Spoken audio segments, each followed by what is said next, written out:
everyone. This is Dr. Steve Greer, and I am very pleased to be here with you all tonight.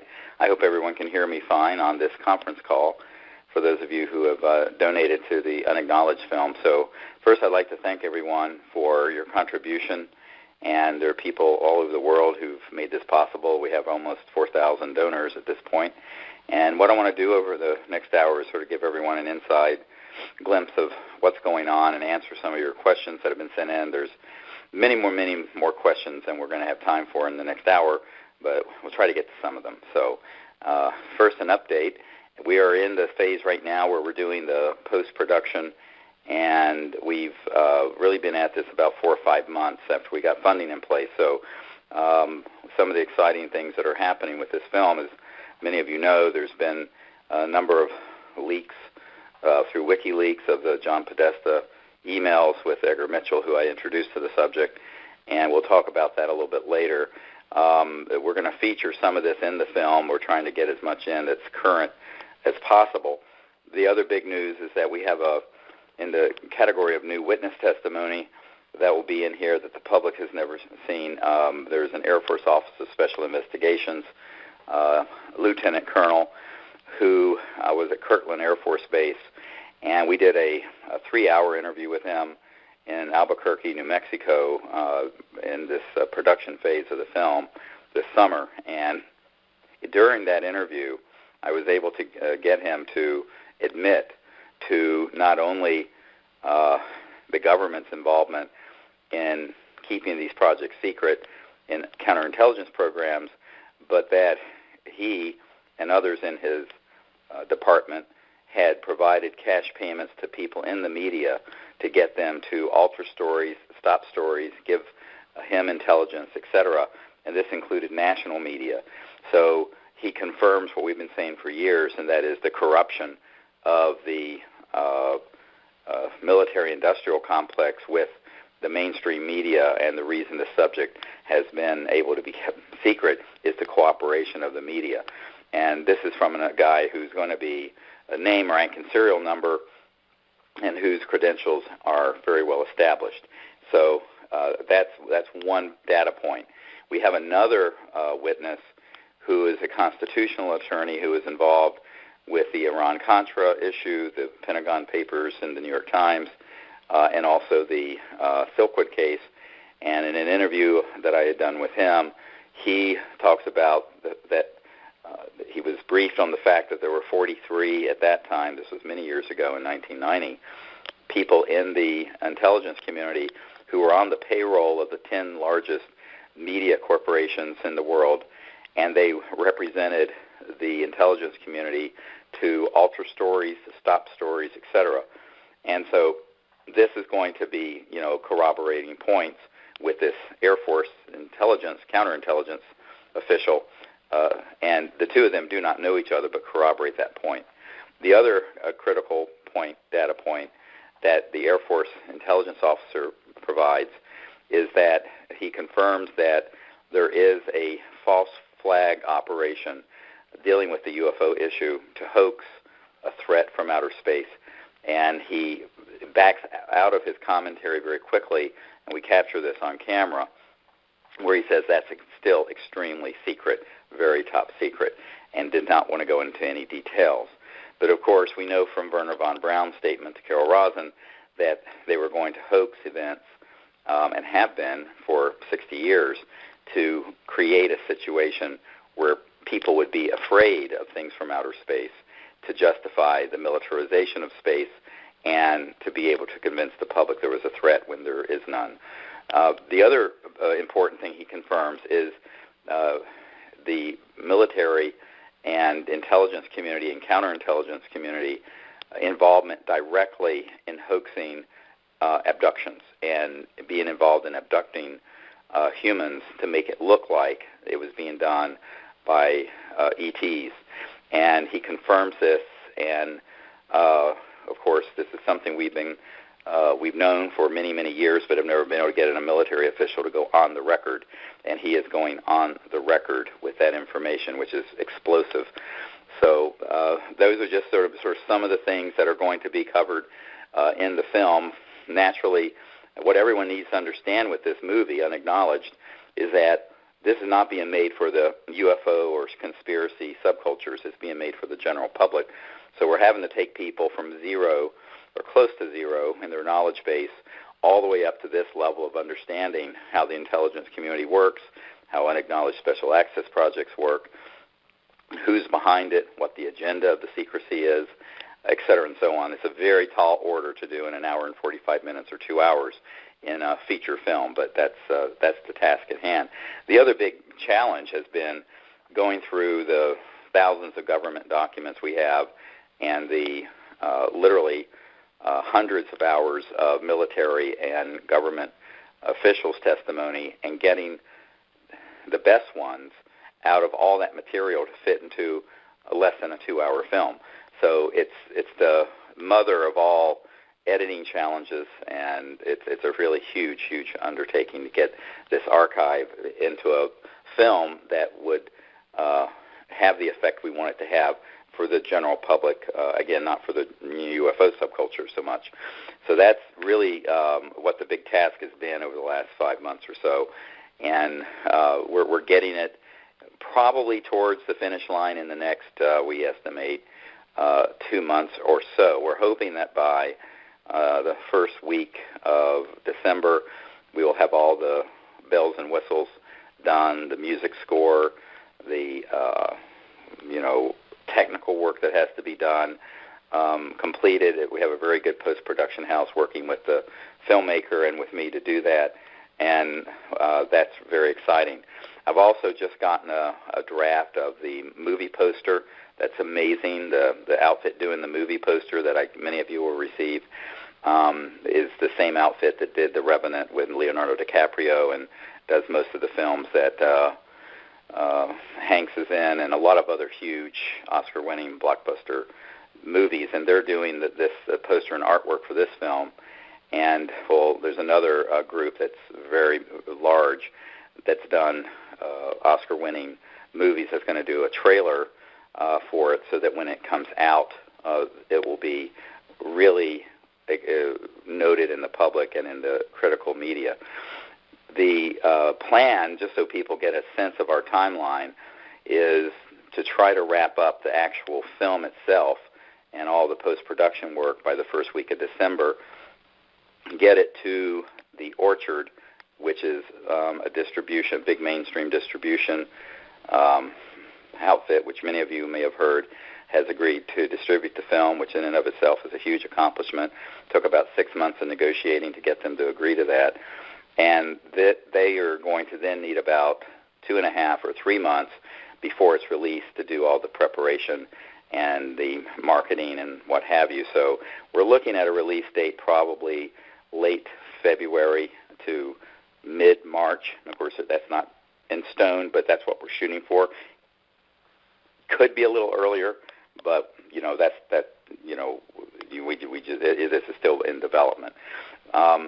So the premiere, those of you who would be coming to the premiere and to the after party in Los Angeles, that would be around that same time, late February into mid-March or so.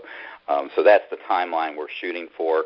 It means that we would have done from concept to completion and release all of this in less than 11 months, which is quite fast and furious. So that's the timeline, and of course it's subject to change because we keep having events happen where we're wanting to include new material. At some point we're going to have to end it, but because otherwise it would drag on forever. But we know that there are probably more WikiLeaks emails coming and information. We're waiting to see if we can obtain more information on John Podesta and the Clinton campaign's involvement.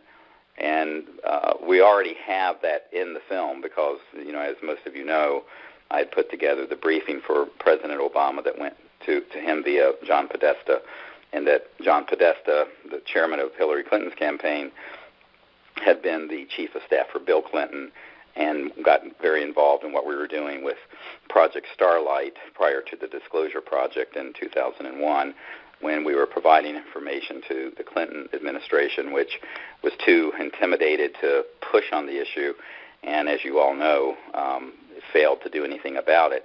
About a year ago, John Podesta, when he left the Obama administration, stated publicly that his the biggest, disappointment of being in government all these years is not being able to affect UFO disclosure.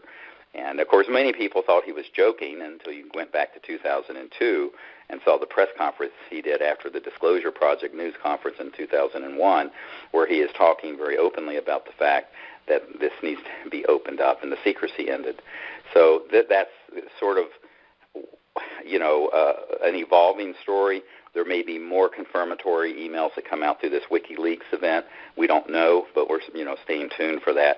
And as most of you know, we just sent out an update about that today to bring everyone up to speed on the history of how all this has evolved since between 1993 and 2016 with our involvement with that.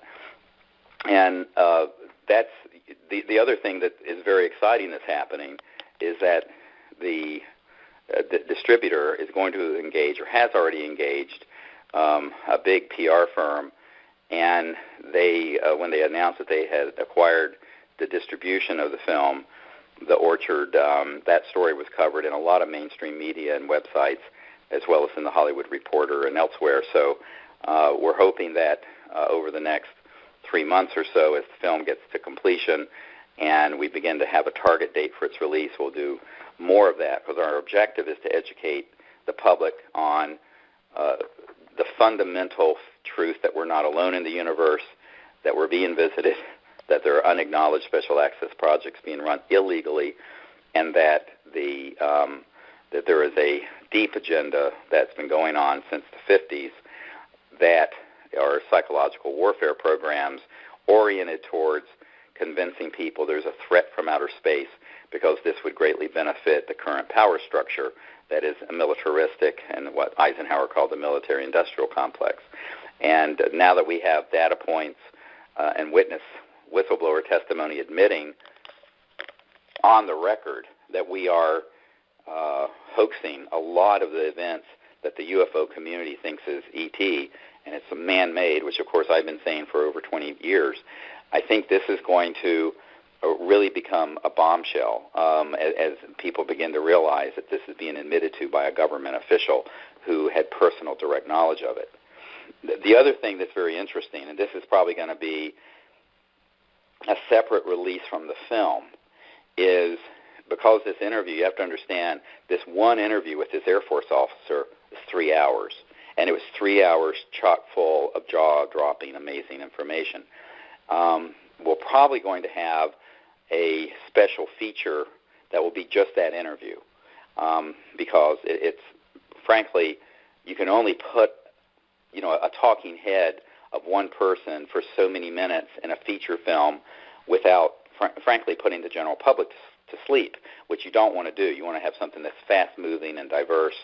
But there's so much information in that interview that what our plan is as soon as this film is finished, to be able to do a special feature that can be released around the time after the film is released, very quickly, that would have the complete, unabridged interview with this Air Force intelligence officer. And, of course, there's some other material that's in the film that from our existing archive and documents, and we're still in the process of, as recently as 2 weeks ago, going around to see if there are any so-called free energy devices that are functioning and haven't been confiscated yet that can be featured in the film. Unfortunately, we have not found any that are currently operational and can be tested. Although, if you get on the internet, it looks like there are thousands of them, but in reality, there aren't. So that's something we're still in pursuit of. Whether or not anything will be identified between now and closure of the full production of this film is to be determined. So that's sort of a quick update on our schedule and some of the things that are breaking with this film. And again, I really appreciate everyone for supporting it. We're going to close the crowdfunding incentive gift program on October 20th. So if you know of anyone who wants to continue to support what we're doing, who wants to receive the incentive gifts, they should do so before October 20th, which, of course, is in 8 days. And after that, we'll still, certainly welcome people's contributions, but at some point we have to close out the incentive program just so we can begin to fulfill those items as we are with this phone call tonight. The other thing that I'd like for people to understand is that the film has not gotten, we have not licensed the theatrical release yet. So one of the things we're going to do as soon as the film is completed so that it can be put in front of distribution is to look at possibly having it as a theatrical release, meaning in movie theaters. That has not been even begun in terms of putting it in front of people yet. The Orchard is doing the digital and download to own, video on demand, Netflix, those kinds of systems, as opposed to, say, movie theaters. So the movie theater, which is called theatrical release, is still pending. We have some leads to some folks who could possibly help with that. We may do it as a guerrilla process, meaning a grassroots process, where theaters are engaged and it's a special showing as opposed to a big theatrical release company. That's all going to be looked at probably between December and January, mid-January, because you really can't get a big theatrical distribution firm involved until the film is pretty much completed and they can see what it's going to look like. We are fortunate that the Orchard has agreed to distribute the film because it turns out that the head of the Orchard, which is a division of Sony, has been a follower of our work and a very big supporter of the Disclosure Project, which I didn't know until I met with them this summer. So that's we're really fortunate. Usually an independent film like this cannot get a mainstream big distributor like the Orchard to pick it up, and we were able to do it, and which is the whole point of this exercise, as you all know, is to disclose the facts to the largest possible audience. And that's what our objective is, and this is going to help us do that. So I wanted to get to some of the other points people have asked about. Just came in to my production assistant. Most of you have been in touch with Maggie on some of these questions, and I want to go through some of them. And before I get too far into them, because some of them relate to an event that we're going to be doing in Las Vegas on November 13th. So I want everyone listening to understand there's a special webinar as well as in-person event happening at the UNLV, ironically, where the next presidential debate is happening, but a few weeks later on Sunday, November 13th from 7 p.m. till 10 p.m. And that is going to be a intensive for 3 hours on the cosmic false flag that will cover a lot of these issues of who has put in to the system since the 1940s and 50s the narrative and the agenda that has been laying the foundation for an interplanetary conflict. Why are they doing it? And very importantly, this is way beyond the scope of the movie Unacknowledged. What are the technologies being used? So what I'm going to go into on that webinar, which you're all invited to join, as well as if you can be there in person, even better, is at the Greenspun Auditorium. And we'll soon send out a notice about this. It's not up on our website yet. We've just now planned this event.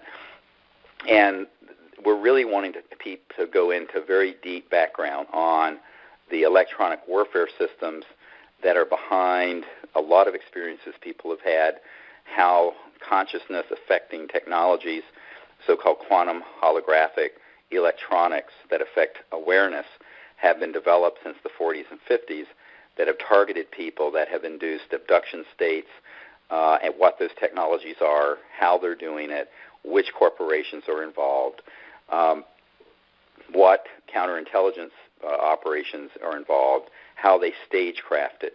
And it's also going to go into a deep discussion of the so-called secret space program, what part of that is real, what isn't, what the experiences are that people such as Dr. Fred Bell, who's passed away, but who I knew very well, who was an MK Ultra baby. He was given by his parents at birth to the CIA as an MK Ultra baby to be indoctrinated as a genius, but also to be mind controlled, and what those programs entail and how long they've been going on. Now, if you Google MK Ultra, you'll see that there was a Senate hearing in the 70s by the Church hearings, and Senator Church was appalled because the MK Ultra was using LSDs and other hallucinogens.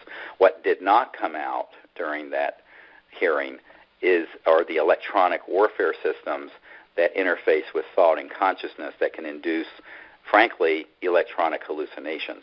And just to give you a sort of a sense of what's going to be at this webinar and that I'm going to present, in the early 1990s, I met a man who had developed in the intelligence community an electronic system that by 1956 would enable them to completely target people and give them experiences that were scripted. And this, of course, begins to explain a lot of the experiences that people like Goode and Bill Tompkin and others that you've been hearing about have had. And these people have actually, like Dr. Bell, who is the great nephew of Alexander Graham Bell, by the way, were victims of these programs. But the programs were designed to create a sort of scripted Armageddon and have people have experiences that they truly believe are real, but that were completely scripted by the intelligence community. And most people have no idea of these capabilities. They need to know what they are. There are a lot of whistleblowers coming forward right now about this, and in fact there's a whole organization dealing with the whistleblowers who have been in DARPA, in different corporations, et cetera, who have witnessed these sort of abuses. And the man that I met with in the 90s who developed one of the early systems in 1956, so that was 60 years ago, it told me very directly that they could target someone and have them have an experience, and he used this as an example, where they had a conversation with their personal God, Jesus, Buddha, Krishna, Moses, whoever, and that the person would believe it, and that they would pass a lie detector test that it is real.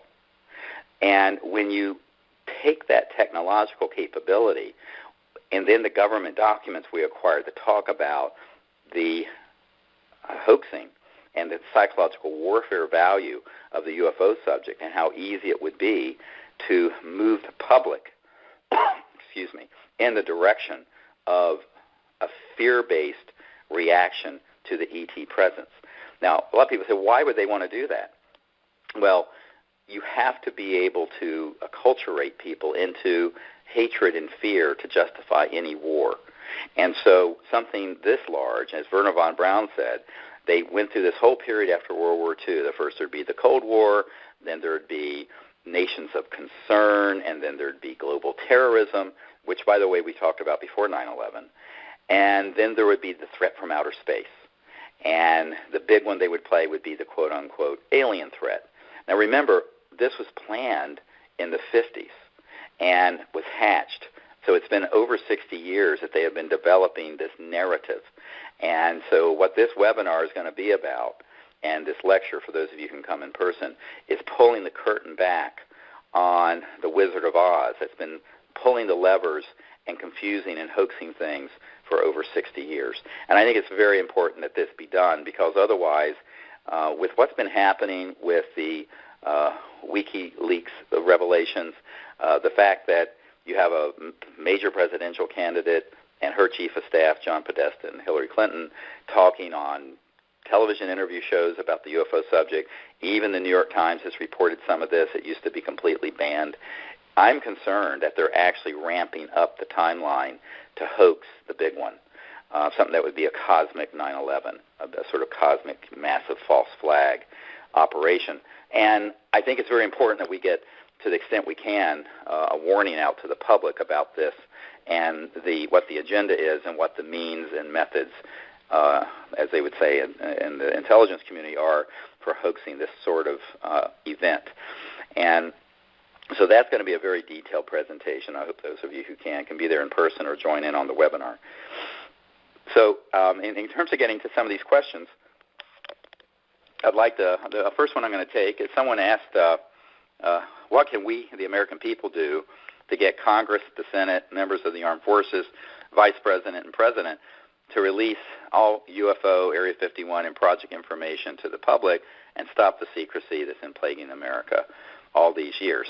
Well, first of all, by supporting this project, you're doing that.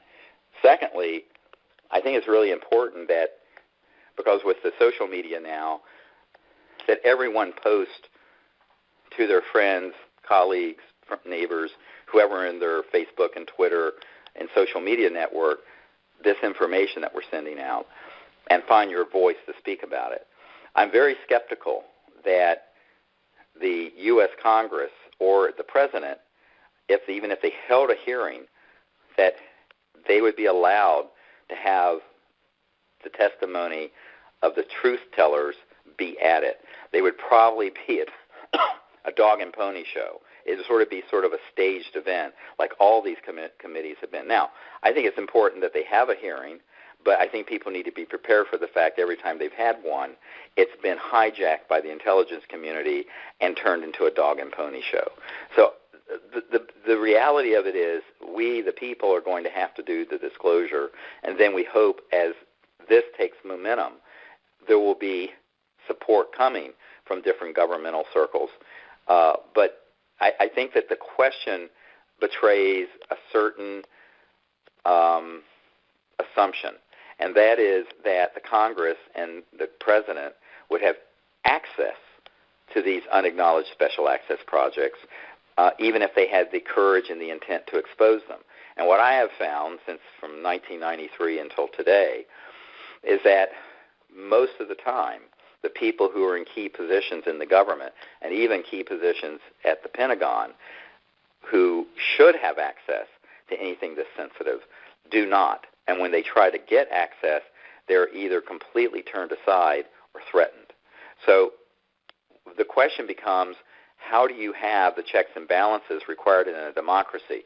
This gets to the whole concept of an ongoing campaign, which we've been engaged with for many, many years, to have whistleblowers come forward from the intelligence community, like this Air Force fellow, and the others who have come forward, people who can get us documents, material, information that's credible, and put it in front of the public. The official capacity of people in the government, what's been interesting to me is that when you meet with these guys and women, I would say that with a rare exception, they know much less about this issue than any of you listening do. And if they try to get their staff to inquire, including the President, they're basically lied to. And this is also the case at people at the Pentagon that I've met with. I've met with generals and admirals at the Pentagon, very senior positions, who were not part of this cabal and secrecy, who, when they made inquiries, were flat out told nothing's going on, or were told, yes, there's an operation here, because I would give them a document with the project code name or code number on it, and they would say, but you don't have a need to know. This happened to Admiral Tom Wilson, who is the head of intelligence for the Joint Chiefs of Staff. It happened to the head of the Defense Intelligence Agency, which is nearly as big as the CIA, but is the Pentagon's intelligence entity. It happened to many, many people I've met with in the Pentagon and in the Senate and House. So I think that people need to understand that even when there are good people who have tried to get to the bottom of this, and they're lied to, and in some cases they're threatened. So this means that it has to be the citizens of the country here and also overseas, those of you listening from the UK, Australia, Russia, need to find people who will come forward as legitimate, credible whistleblowers and step forward and do this. And I think that that is pretty much the only way this is going to happen. And with the alternative media we have now, the social media, YouTube, what have you, we have the ability to reach enormous numbers of people that were not reachable in the past. And so that's something everyone can do, and it's mainly networking. It's sort of like being an ambassador for this kind of disclosure effort in your own communities and in your own sphere. Because I think if you begin to talk about this issue, and I do this all the time, I'll be flying on a plane and someone will say, oh, where are you going? What are you doing? I'll just tell them. And they'll go, well, that's interesting. I knew someone, blah, blah, blah. And it's like, it's all networking. So that kind of network building is something every single person on this phone call can do.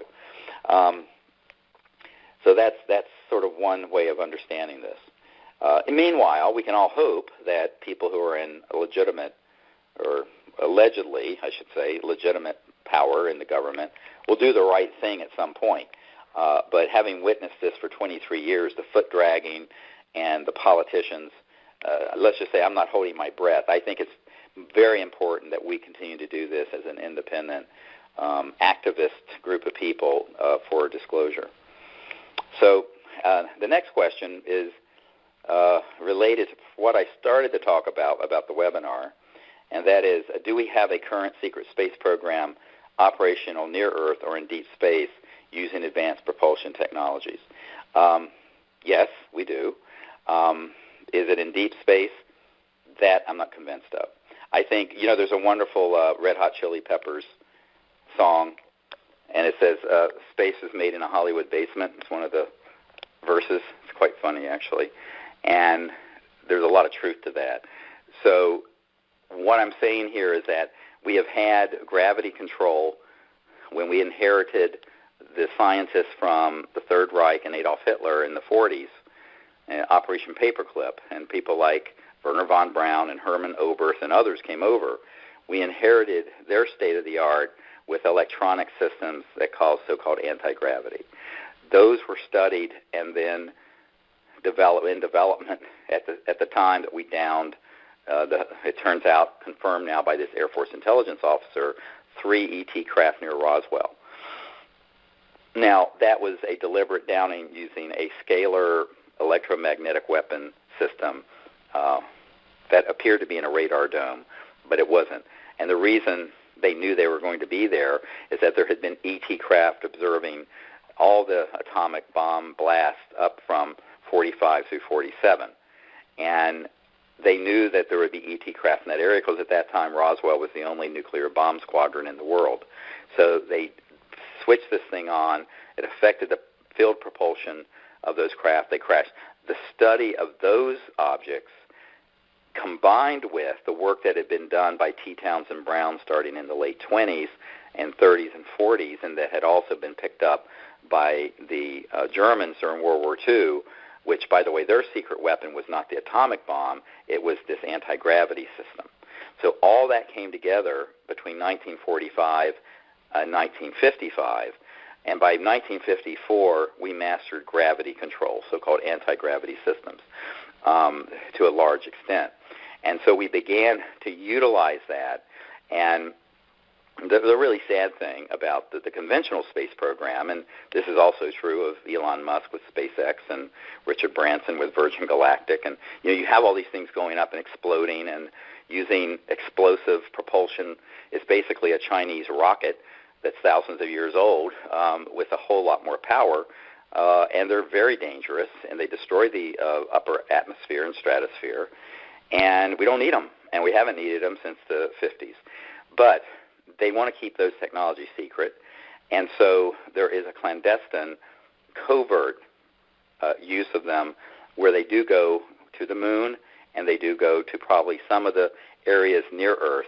My understanding, and this is at odds with what a lot of the mythology that you hear out there from, I think, people who have been given programming on this issue, such as Corey Goode, I'm skeptical that they're allowed to go too far out into space, because every credible person with firsthand knowledge I've spoken to has said that because we are viewed as a violent civilization, as Michio Kaku would say, we're not a level 1 civilization, which is the hallmark of which is living peacefully together and not destroying our biosphere. We're a level 0 civilization. So a level 0 civilization with nuclear bombs and weapon systems are not looked upon in a very welcoming way too far out into space. And so it's my understanding that we have had limitations placed on our ability to go there with spacecraft. Now, when you deal with consciousness assisting technologies and the ability to take someone and with these electronics have them go out and see things in space. They may be able to see things that are real. They may be programmed to see things that are false. And this is where you have to be very careful with the rumor mill of things that you see on Gaia TV and on the other networks that are out there and the mythology that's built up. Because, frankly, I see a lot of that as a disinformation that is part of this long-term 60-year narrative to lay the foundation for there being sort of a cowboys and Indians, good guys and bad guys in outer space that we need to, as Ronald Reagan said, unite the world against an alien threat. And when Reagan said that, by the way, it was shortly after a man that I knew, Colonel Holman, who's passed away, had done a briefing to get, he was an Air Force guy, to get the president's team to support SDI, the Strategic Defense Initiative, or Star Wars, to put weapons in space. And what they were doing actually is getting a lot of funding that went through the back door of sort of brilliant pebbles and other silly systems that never, those were just window dressing.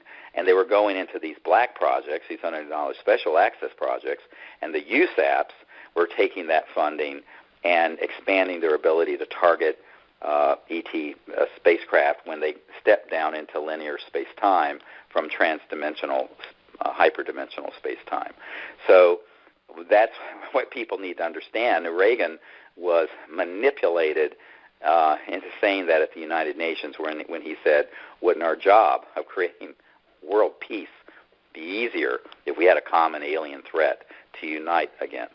And I think this narrative, which goes back, as I mentioned, to the 40s and 50s, was the big battle that took place between people like Secretary Forrestal and Eisenhower on the one end during the 50s, who wanted to denuclearize, have open contact, and move forward, and Jack Kennedy wanted to do the same thing, and the military-industrial complex, which outmaneuvered Eisenhower and outmaneuvered and eventually killed Forrestal to ensure that this other agenda went forward, which is what we're living through right now. And I think when you look at the capabilities, yes, they are there. To what extent they've been deployed, I'm a bit agnostic about that. But certainly when Ben Rich, the head of the Lockheed Skunk Works, said to Jan Harzan, who's a very good friend of mine and is the head of MUFON International, but at the time was an engineer for IBM, and two other people on my team, the head of Lockheed Skunk Works, the super secret research and development part of Lockheed Martin Aerospace, Ben Rich said, well, he said several things, but one of the things he said is, we already have the means to take ET home. In other words, that we have developed interstellar capabilities. Now, he did not say we've been allowed to go that far out there with it. So the question is, yes, we have a secret space program. Yes, we have anti-gravity. Yes, we have the physics for transdimensional, faster than the speed of light, so-called teleportation and what have you. The question is to what extent it has been used and allowed to be used by interstellar civilizations that are trying to contain what they view as an existential threat because humans have not become peaceful. And I think that begins to be the bigger and deeper question that nobody ever addresses. So these are the things that I want to go into in this webinar. It's way beyond the scope, of course, of this film. Maybe someday we'll do a film just on this, but that'd be so esoteric. If what we're doing with Unacknowledged is to get the facts of the most salient facts out to the widest possible audience, what we're talking about right now would be something that would have to be a couple steps down the road in terms of people being able to even understand what it is we're referring to. So another great question that came in was, can you clarify for us the issue of whether all ETs are interdimensional, or are they, could there be the so-called grays that are actual real ETs, in addition to the PLMs that are man-made, the program life forms, I think they meant, and made to look like the grays. So what this question is relating to is a bit of confusion. I'd refer folks to the paper I wrote, I believe it was in the mid-1990s, called ETs and the New Cosmology, and where it goes through this whole discussion of interstellar civilizations that can reach other star systems. Well, what that means, all those civilizations are by definition inter- or transdimensional. What do I mean by that? It means that if let's say you're from a star system 1,000 light years from Earth, which is 1% of the distance to the Milky Way galaxy, our own galaxy. If you're going to go from your star system to Earth, even at the speed of light, it take 1,000 years, and then 1,000 years to go back. Same thing for communication.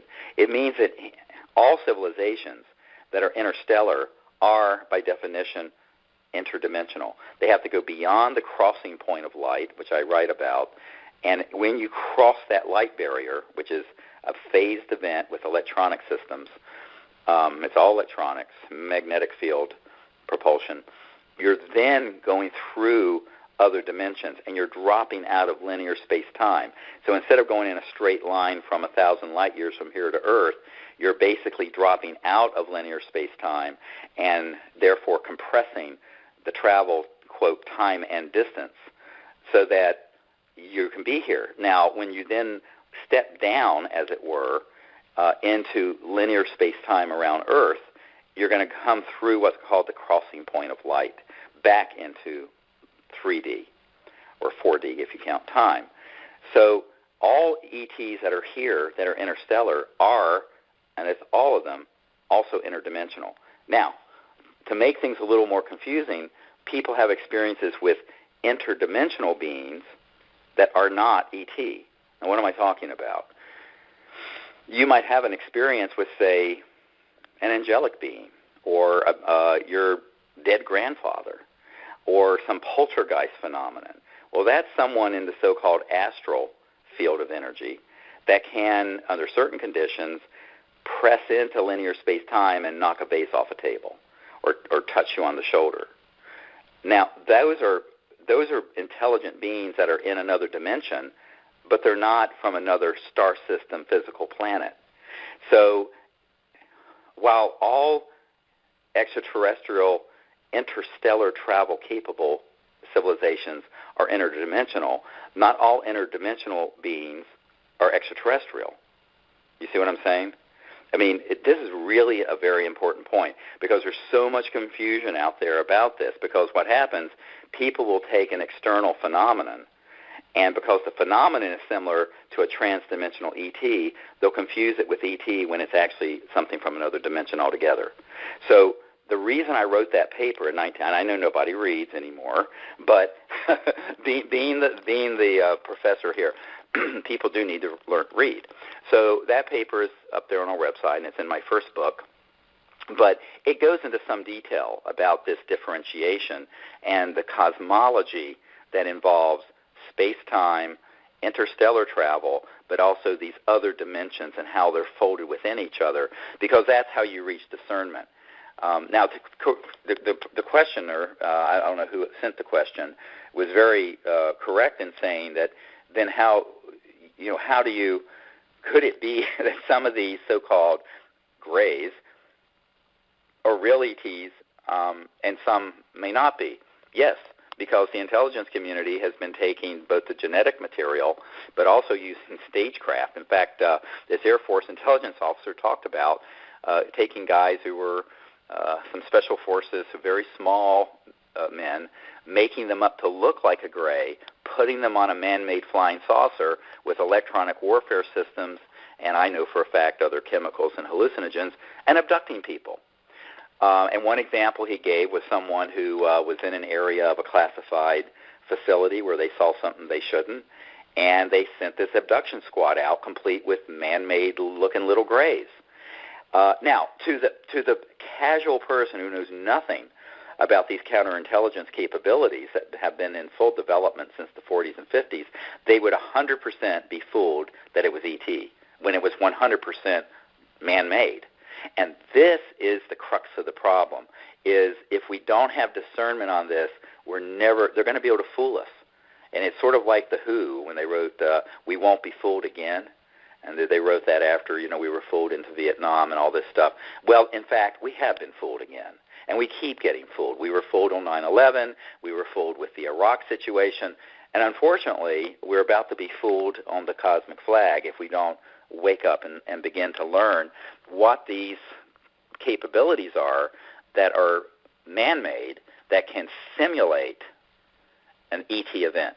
And you have to remember 60 years and trillions of dollars of our funding have gone into this false flag capability. And so that's very, very important that everyone understand that. And so anyway, I'm trying to get through as many of these as I can.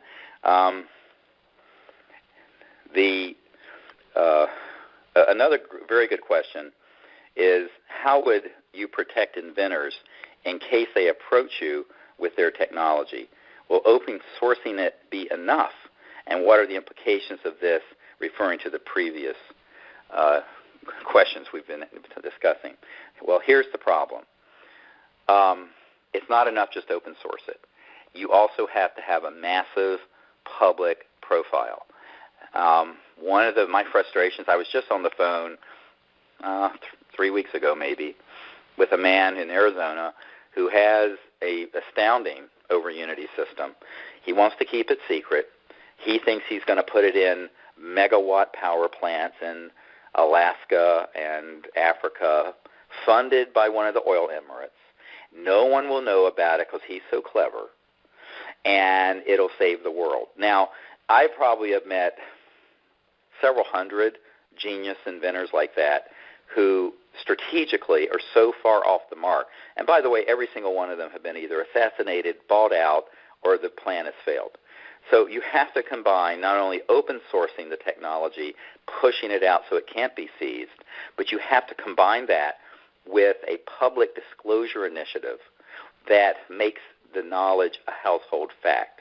You have to have it streamed on the internet. You have to have Facebook and Twitter and Mark Zuckerberg and everyone else getting behind it. You have to do. So if someone said, here's a device and $100 million to get it from the prototype to something to run your house, I say, thank you very much. $20 million can go into R&D. $80 million needs to go into public education, disclosure of it, and getting at least 2 billion people on the planet aware that it exists. Because if you don't, A, you're a dead man. B, it will be shut down and fall into obscurity. C, it will be absconded, and it'll be the tree. Someone will steal it in the intelligence community, or a big corporation will buy it out, and it will be the tree that fell in the woods that nobody heard. And that is what's been happening for decades. The obscurity around these technologies is their Achilles heel. It's why they're able to successfully shut them down. As all of you know, well, most of you know, back a few years ago, the energy part of our research effort, the Orion Project, was very close to acquiring the Stan Meyer archive. Not only the archive, but the whole warehouse full of operational devices, including not only his water fuel car, but a toroid, donut-shaped object, that was 100% legitimate electromagnetic free energy that had a national security order placed on it in the 80s. Now, it was sitting in this warehouse. There was an engineering group from Michigan that had millions behind them. We only had a couple 100,000. They ended up getting the technology. I said at the time in public interviews that if they don't disclose it publicly and get the public, and I mean 1 billion or 2 people aware of it, they will probably be assassinated. Fast forward 3 or 4 years, I get a hysterical call from a man in the British Isles, Lord, I'm not going to say his name, and he says, look, I was the guy behind that engineering group in Michigan acquiring the Stan Meyer technologies. They've gotten it operational, but now all of their lives are being threatened. Can you help us? I said, well, I will try. And we had a very long talk. And what happened is that these guys were convinced that they could just get rich off this and do it secretively. So what they were going to do is flee the United States and go to an eco-friendly country. Newsflash, you can go to Mars, and these assassins are going to find you. So they did not want to follow my advice. I wrote a 3-page memo of what they needed to do instantly. Massively disclose the technology, have a large press conference, put it out there so it can be open sourced and reproduced at universities and people all over the world, and get it out and get it dispersed. Because if you detarget yourself, you're not going to be the target, because it's spread all over the world. This is what I've done with the Disclosure Project. One of the reasons I'm still alive. So they wouldn't follow that advice because, you know, money is the root of all evil, and they were convinced that they just kept it secret and kept going, they'd be able to get rich quick and be the next Rockefeller of energy or something stupid. Well, I've had it confirmed to me a few months ago that those guys have all been killed. Now, that is tragic, and I'm quite sure the technologies have vanished, but it doesn't surprise me. When this whole thing went down, I predicted this would happen, but nobody would listen. So anyone listening, or if you know anyone who has one of these technologies who think they're going to outsmart the intelligence community and keep it secret, that they need to keep it small, that they're going to hide it in 15 different patents and no one will figure it out, that there are all these sort of crazy ideas, I can tell you every single one of those ideas will fail. The people will not succeed in getting it out. And the proof of it is that these technologies have been invented and disappeared for over 100 years. So the definition of insanity is doing the same thing over and over again, expecting a different result. Now, my frustration is that on a regular basis, every few months, I encounter somebody with an operational technology, or at least so they aver. But however, they refuse to follow the strategic advice, in which case there's really not much you can do about it, because they're going to fall into the same traps all these other inventors have done, going all the way back to the time of Nikola Tesla. So ultimately, you have to open source it, but at the same time, you've got to have it reproduced by credible people, and you need to get folks like Leonardo DiCaprio on your side, who's won his Oscar, and in his Oscar talk said, I want to help save the environment. Okay, you need to get, and we can do that now. I can say we can do that now. We could. But trying to get the inventors or the investment group that has developed the technology to go along with that strategy, that has been the problem. So I'm hoping at some point someone will listen to our advice. I mean, I'm 25 years into this, meeting with folks all over the world. I have seen these technologies come and go, and they come, they begin to emerge, and then they vanish. The only ones that don't vanish are the ones that are frauds, and I'm not going to mention those on this phone call, but there are a bunch of them out there that are just complete hoaxes. And the legitimate ones are, unfortunately, fatally flawed in their strategic plan. They may have a prototype that works. They don't have a plan to get it out to the world. So that's what we have tried to put together. I continue to meet with people. I'm hoping someday, I was hoping it'd be this year, but it's looking less likely, we'll meet somebody with a legitimate system that can be independently tested, independently reproduced, and that can be massively disclosed and put out open source. We'll see, you know. But no, to the person who asked the question, just open sourcing it would not be enough, because it would sit out there, and again, who would know about it? So you're going to have to engage a lot of high-profile people to get on your side. You know, I just saw a great interview with Bono of U2, and there's a member of my team who's friends with him, and he was talking about his next big push is try to electrify the African sub-Sahara continent. But, of course, they don't have the funds and the ability to do it without this sort of zero-point energy. India has the same problem. It's $1 trillion or more just to get the power plants and the electric wires. But if you had a device that would run every village and house or business, you don't need the transmission lines. You don't need the power plants. So this is something that we need to put together. But ultimately, those kind of people don't want to hear an urban myth. They want to see an operational prototype. So my job has been to try to get someone with an operational prototype that will cooperate with the strategy. And that's a very difficult thing to do, because the strategy is very unconventional. It's not what is normally done with technologies. and it certainly isn't done in venture capital, what I call the money whores, who are, of course, a big part of the problem. They want everything to be secret. But, of course, you can do that with a new iPhone. You can't do it with something as explosive as a free energy device. So the strategy that they try to replicate that works for a new software package or an app or an iPhone, you cannot apply that business thinking and strategy to something as disruptive as a free energy device. So that's what we've been trying to advise people, and so far nobody with a legitimate device has accepted our advice. So that's where we are. So that's those are some of the things that have come in. I know it's almost an hour. I hope this is a quick hour through a lot of issues. I hope it's been helpful and useful to people. This is really an exciting time.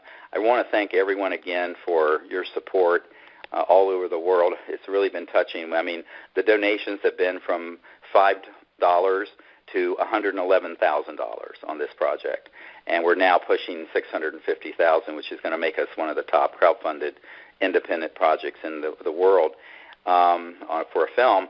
I also want to tell you that the book I talked to Steve Alton today, who's going to collaborate with me on the book. We hope the book will come out around the same time as the film. It may be a little bit later, but we're hoping right now it can be around the same time in late February or March.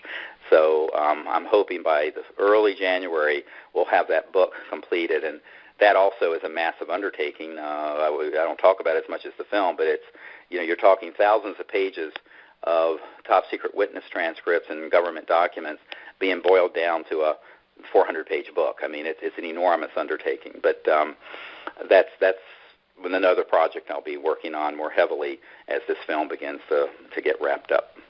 So again, I'd like to wish everyone a good night and thank you for your support.